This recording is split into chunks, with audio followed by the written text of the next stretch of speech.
जय Hind and hello guys, स्वागत है आपका आपके अपने यूट्यूब चैनल ज्ञानदे होस्ट में। और इस वीडियो में मैं आपको बताने वाला हूं BARC OCES DGFS 2026 online form के बारे में कि कैसे आपको यहां पर जो साइंटिफिक ऑफिसर्स हैं इनके लिए इस फॉर्म को फिल करना है। इस वीडियो के अंदर आपको कंप्लीट जानकारी दी जाएगी जिससे कि आप इस फॉर्म को बिना किसी मिस्टेक के भर पाएंगे। तो चलिए शुरू करते हैं गाइज। अगर आपने अभी तक वीडियो को लाइक शेयर नहीं किया हो तो कर देना और चैनल को सब्सक्राइब करके बेल आइकन ऑन कर लेना।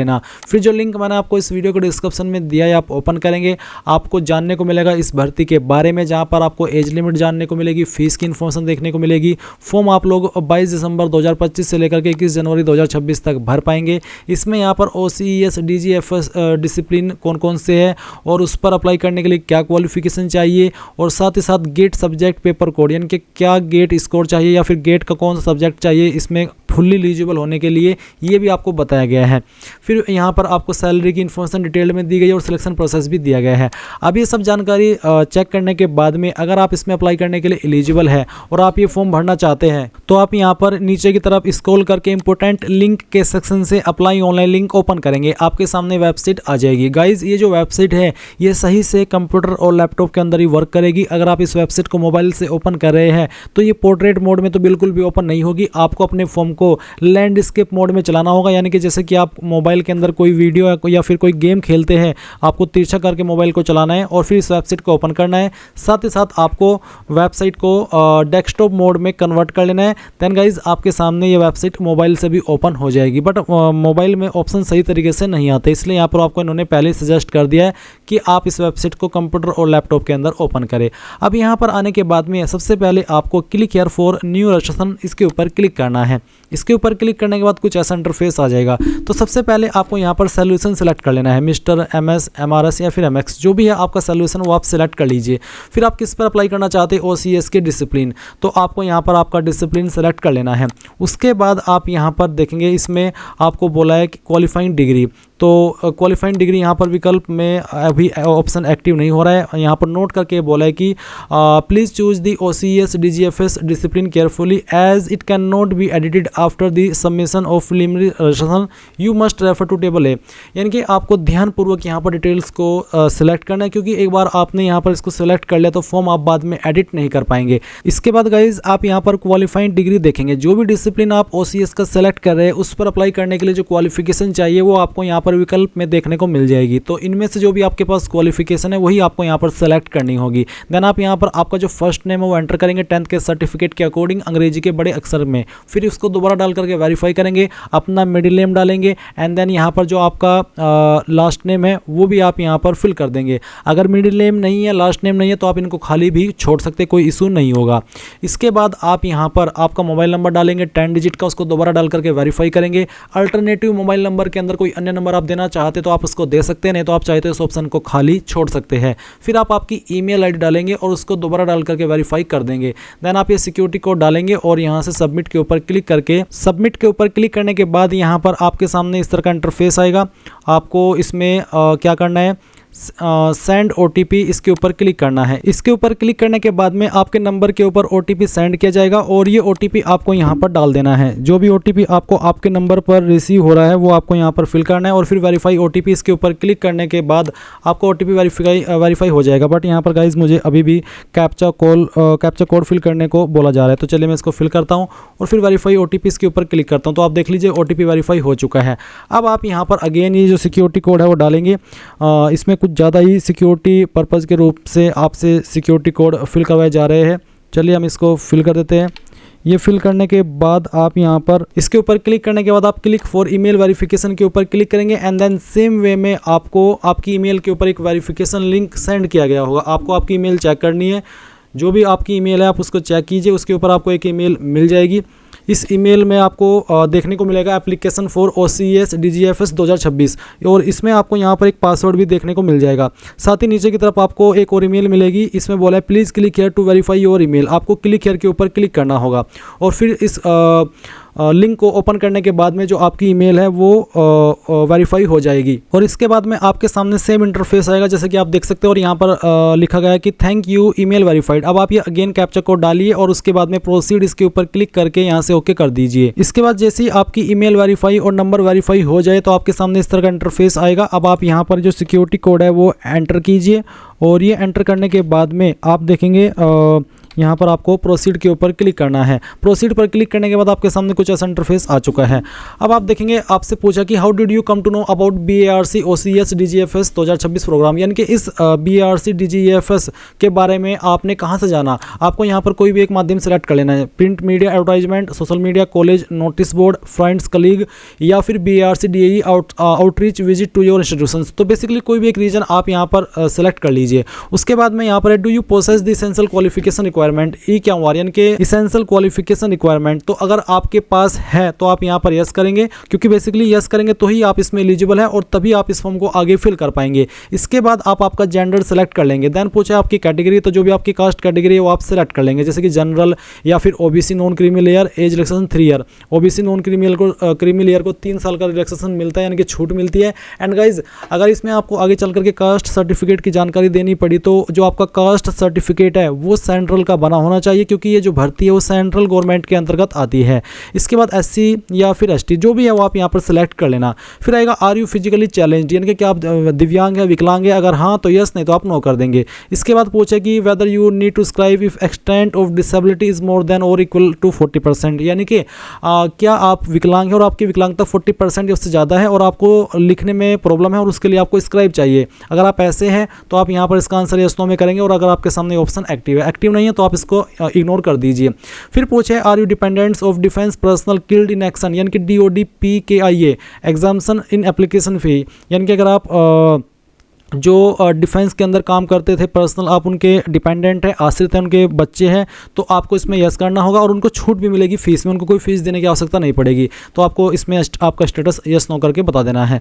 फिर पूछे are you dependent of those who died in 1984 riot, यानी कि जो 1984 का दंगा हुआ था, क्या आप उसमें जो मरे थे उनके आश्रित हैं, अगर हाँ तो यस, नहीं तो यहाँ पर भी नो कर देना है। फिर पूछे are you dependents of the persons domiciled in Kashmir division of Jammu and Kashmir state from 1/1/1980 to 31/12/1989, यानी कि क्या आप 1/1/1980 से लेकर के 31/12/1989 के बीच जम्मू एंड कश्मीर के निवासी थे, अगर हाँ तो यस, नहीं तो यहाँ पर भी नो कर देना है।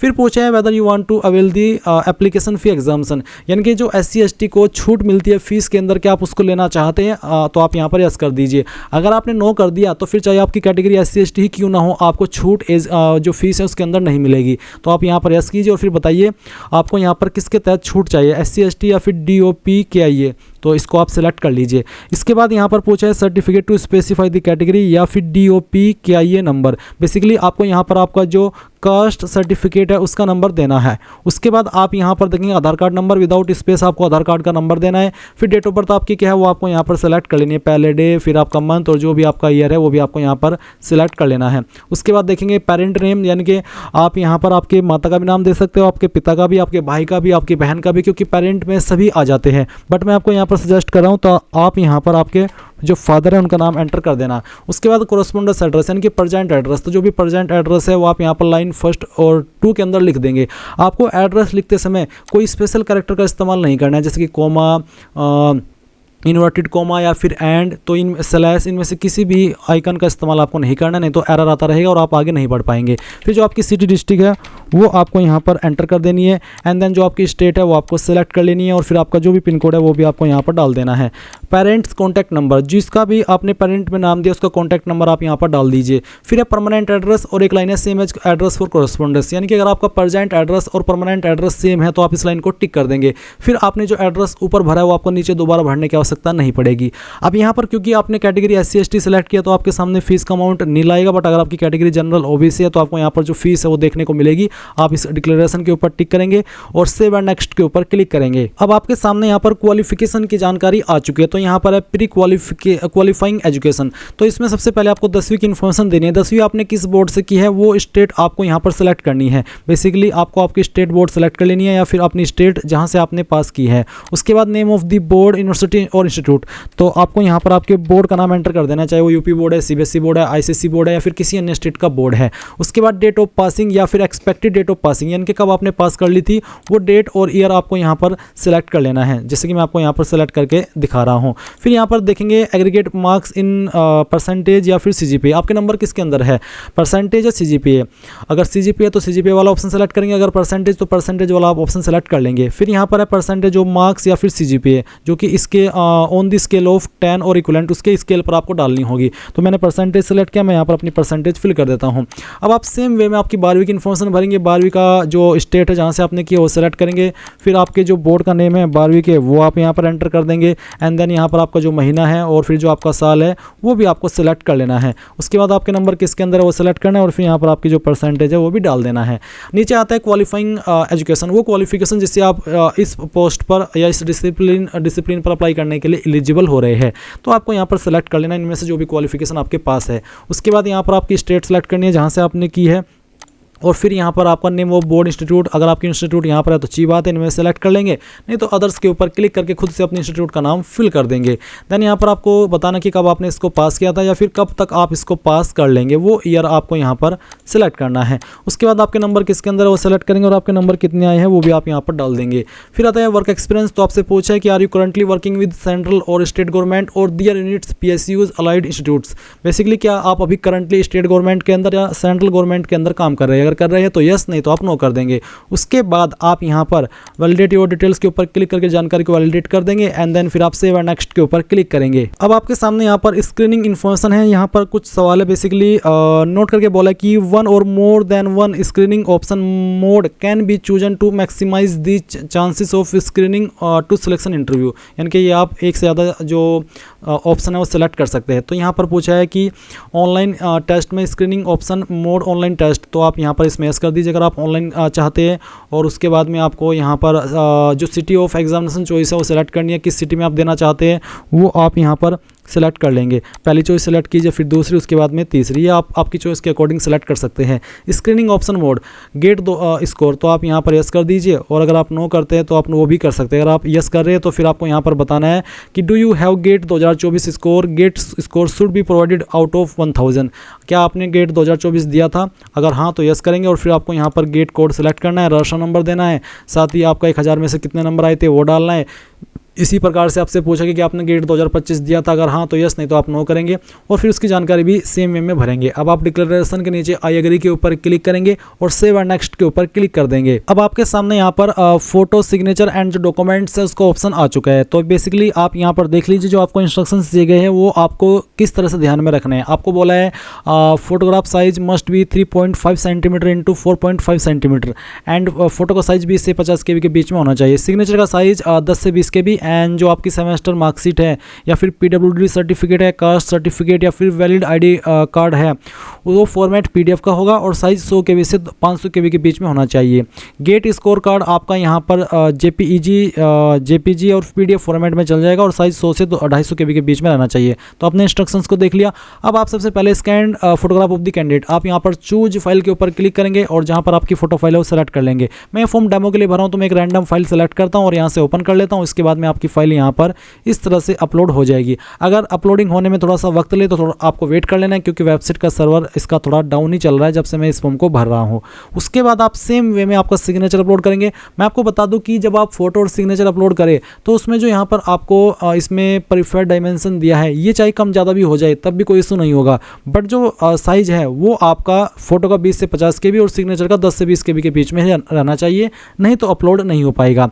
और गाइज जो आपका ID प्रूफ है, फी एग्जाम्शन या फिर जो यहाँ पर आपको बोला है सेमेस्टर मार्कशीट, ये सब आपको एक ही सिंगल पीडीएफ में अपलोड करने हैं। ये आप इमेज से पीडीएफ में कैसे बनाएंगे वो जान लीजिए, तब तक ये अपलोड हो। आप क्या करेंगे, गूगल में आएंगे और सर्च करेंगे इमेज टू पीडीएफ।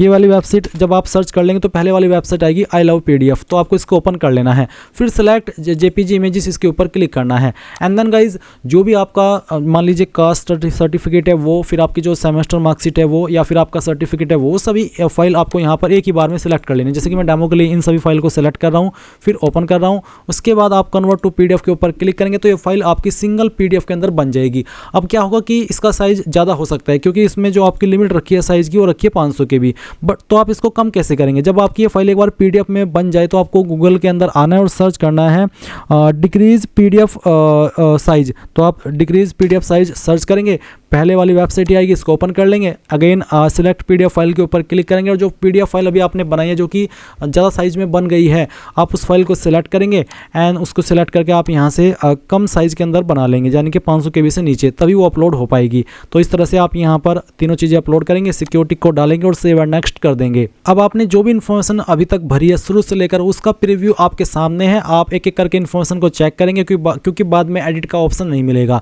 और यहाँ पर फोटो के नीचे I confirm that this is my photos के ऊपर आपको टिक कर देना है और बाकी की इन्फॉर्मेशन चेक करते हुए नीचे की तरफ आना है।